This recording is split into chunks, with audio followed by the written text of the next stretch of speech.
Olá, tudo bem? Sou Alfredo Oliva, sou professor universitário e quero falar sobre a Sociedade do Cansaço do filósofo teuto-coreano Byung-Chul Han. Eu quero abordar hoje o terceiro capítulo, cujo título é O Tédio Profundo, né? Então vamos lá, é um fluxo argumentativo de Byung-Chul Han, né?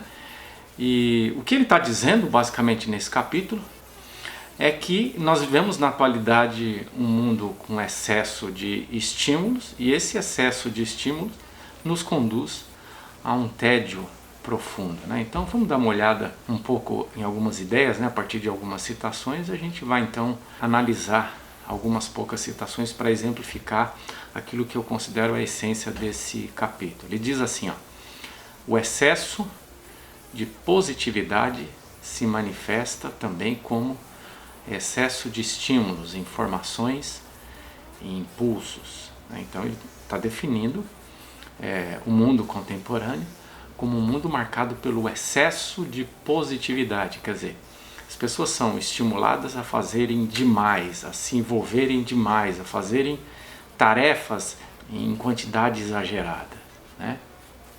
Então, seguindo ainda essa citação, ele diz, ó: isso modifica radicalmente a estrutura e a economia da atenção, né? Então, excesso de informação leva as pessoas a ficarem flutuando de um dado para outro, e isso começa a alterar a economia da atenção das pessoas. Quer dizer, as pessoas estão hoje se identificando como pessoas que fazem muitas coisas, pessoas multitarefas. Às vezes elas consideram isso uma vantagem, né?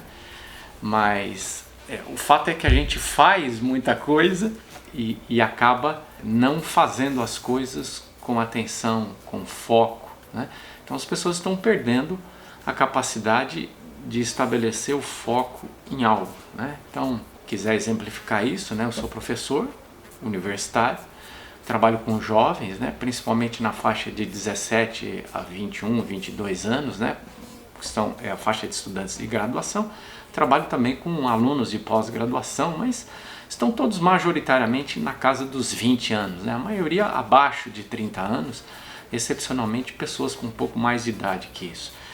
E uma coisa que é possível observar é que os jovens estão perdendo, em função desse excesso de estímulo, estão perdendo a capacidade de estabelecer o foco em uma atividade. Então hoje em dia as pessoas não conseguem permanecer numa sala de aula, estabelecer um diálogo, por exemplo, com um professor, né? Pegar um texto e discutir esse texto por meia hora, 1 hora, 2 horas, né? Então hoje um tempo de 3 horas de aula, né? Vamos dizer assim que a maior parte das aulas numa graduação universitária é feita a partir de aulas blocadas, né? Aulas, então, por exemplo, um dia da semana, quarta-feira, no período matutino ou noturno, todas as aulas são dedicadas a uma única disciplina. Então, para você conseguir manter essas pessoas por 3 horas dentro de uma sala de aula, debatendo, discutindo, é uma coisa impossível na atualidade, né? As pessoas não conseguem mais estabelecer o foco em algo. Então, as pessoas até vão para a sala de aula, eventualmente até permanecem em sala de aula, mas estão sempre com o celular, com o laptop, estão fazendo outras coisas, conversando entre si, navegando no celular, navegando na internet, pulando de uma atividade para outra, né? Então, não conseguem mais estabelecer foco, não conseguem ler, né? Por exemplo, atividade de leitura que exige foco, meditação, atenção, é praticamente um fenômeno em extinção na atualidade. Eu acho que é sobre isso que Byung-Chul Han está falando, né? Então ele diz, ó: com isso se fragmenta e destrói a atenção, né? Quer dizer, ele está dizendo, olha, não é só o fato de que as pessoas decidiram que não vão mais prestar atenção numa sala de aula, não vão estabelecer o foco dentro da sala de aula. A atenção das pessoas está sendo destruída, as pessoas estão perdendo a capacidade de prestar atenção, né? Isso está acontecendo como um fenômeno generalizado, né? Então ele diz, também a crescente sobrecarga de trabalho torna necessária uma técnica específica relacionada ao tempo e à atenção, que tem efeitos novamente na estrutura da atenção, né? Então as pessoas hoje são conduzidas ao excesso de trabalho, né? O que está acontecendo com o mundo contemporâneo? O emprego, ou a relação empregador-empregado, ela está se extinguindo, né? Ou mesmo onde relações de empregador e empregado se mantêm, elas se tornam relações extremamente exploradoras, a ponto de que as pessoas hoje não conseguem sobreviver, a maioria, com apenas um trabalho, né? Quer dizer, a renda está ficando cada vez mais achatada e as pessoas então não conseguem mais ganhar o suficiente para cobrir necessidades elementares. A solução, né, é o quê? É ter mais de um trabalho. Então as pessoas acabam trabalhando demais para poder sobreviver materialmente, e as pessoas então, pelo excesso de atividade que elas precisam exercer para atingir uma renda mínima para a sobrevivência, elas estão também tendo a sua estrutura de atenção completamente afetada. Então, se quiser voltar para o exemplo dos meus alunos e alunas na graduação, né, as pessoas trabalham demais durante o dia, elas vão para um curso noturno e quando chegam lá elas estão exauridas e elas não têm mais condição de estabelecer foco por 2, 3 horas num debate em torno de um tema específico, né? Então está cada vez mais difícil de fato dar aula em curso universitário. E ele continua, ainda nessa situação.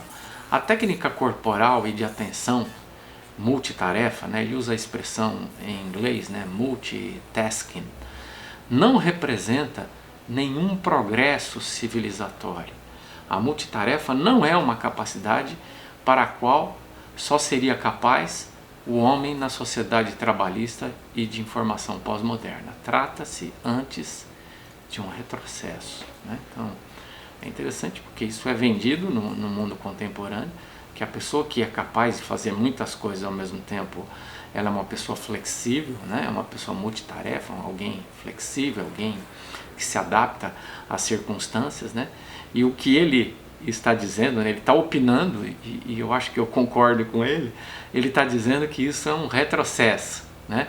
Que o grande lance é você conseguir fazer bem feito e com profundidade, com atenção e com foco, uma coisa por vez, e transitar de uma coisa para outra por intermédio de ritos, de modo que a gente não fica pulando de uma tarefa para outra simplesmente, mas a gente realiza algo com foco, com atenção, com profundidade, pausa.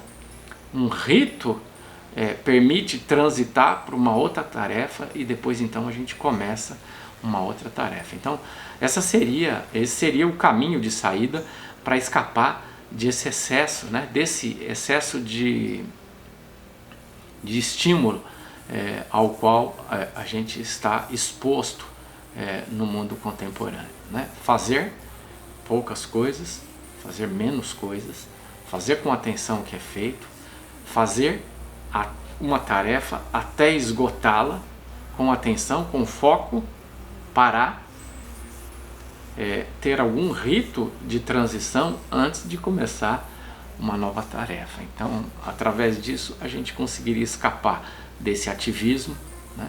Claro que eu estou falando isso no mundo ideal, né? Se a gente pensar num trabalhador que precisa de mais de um emprego para poder manter as suas necessidades materiais elementares, isso aqui não se aplica, né? Não teria como se aplicar. Quer dizer, de certo modo, às vezes, fazer muitas coisas não está dentro do campo de decisão da pessoa, né? Claro que se você tem um estudante que chega numa sala de aula e ele, ao invés de focar na sala de aula, ele fica fazendo outras coisas dentro da sala de aula, ele talvez pudesse optar por desligar o celular, desligar o computador, o tablet, e apenas prestar atenção na sala de aula e ficar inteiro na sala de aula naquele momento que ele passa a sala de aula. Mas estamos falando de estudantes, né? No caso de trabalhadores e trabalhadoras, talvez isso não fosse possível, né? Talvez as pessoas não possam mais escolher fazer uma quantidade menor de coisas, né? Isso é um problema muito sério. E por isso, claro, o título do livro, A Sociedade do Cansaço. Quer dizer, as pessoas estão cansadas pelo excesso de atividades e às vezes elas não têm como escolher fazer menos atividades. Em alguns casos temos, outros casos não, né? Nesse caso que temos, ainda muitas pessoas não estão escolhendo fazer uma quantidade menor de coisas, né? As pessoas estão, às vezes, elas não podem escolher. Às vezes que elas podem escolher, elas estão tão viciadas no ativismo que elas também continuam escolhendo fazer muitas coisas, né? Bom, ele diz assim, outra citação, né? Agora ele vai falar do antídoto a esse excesso de atividade. Ele fala assim, ó, os desempenhos culturais da humanidade, dos quais faz parte também a filosofia, devem-se a uma atenção profunda, contemplativa. A cultura pressupõe um ambiente onde seja possível uma atenção profunda, né? Então, o que é labor filosófico? Vamos lembrar que o Byung-Chul Han é um filósofo, está discutindo a sociedade do cansaço, mas ele é um filósofo, né? A atividade dele é atividade filosófica, atividade de reflexão, de análise. Como é que a gente desenvolve a capacidade de refletir, né? Que é necessário para que a gente seja um filósofo ou uma filósofa? Atenção profunda, é exatamente o oposto daquilo que está sendo proposto pela sociedade neoliberal contemporânea, né? Quer dizer, fazer uma quantidade pequena de coisas, ou fazer uma coisa por vez, alternar de uma coisa para outra, fazer bem feito, né? Fazer com foco, fazer com atenção, né? Imagina que, como é que você lê um texto filosófico, por exemplo, ele vai citar Nietzsche em alguns lugares desse livro, né? Como é que você lê Nietzsche, por exemplo, né? Você lê com pressa? Você lê simplesmente para citar o Nietzsche? Ou você tem que ler, meditar, olhar, né? Refletir sobre aquilo que o Nietzsche está dizendo, né? Quer dizer, eu estou só exemplificando com Nietzsche, mas isso serve para o pensamento filosófico de uma forma geral, né? A gente só chega a um estado de criatividade filosófica, de reflexão filosófica, se a gente exercer a nossa capacidade de atenção profunda. E por fim ele diz assim, ó, só o demorar-se contemplativo tem acesso também ao longo fôlego, ao lento. Formas ou estados de duração escapam à hiperatividade. Se a sociedade atual é a sociedade da hiperatividade, a gente combate essa hiperatividade com o demorar-se, né? Fazer algo com calma, fazer algo demoradamente, mas não apenas demoradamente, fazer de forma contemplativa, quer dizer, olhando, prestando atenção, meditando, observando, degustando, sentindo, né? Então a gente não toma um café simplesmente para tirar o sono, a gente toma um café para saborear o café, né? A gente não deve comer apenas para matar a fome, a gente come para degustar aquilo que a gente come, e por aí vai, né?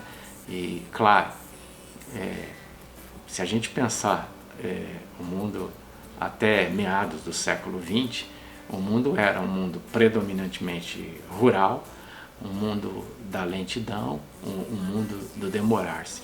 Tudo isso que a gente está falando aqui, esse excesso de ação, essa hiperatividade à qual a gente está exposto, ou estamos expostos na atualidade, ela é fruto desse processo de urbanização acelerado, a constituição de multidões, a necessidade de trabalhar exageradamente, a necessidade de fazer coisas exageradamente, né? E o antídoto para isso é voltar ao estado contemplativo, o estado em que a gente faz uma quantidade menor de coisas. Isso se quisermos e se formos capazes de escolher isso, se pudermos escolher isso, né?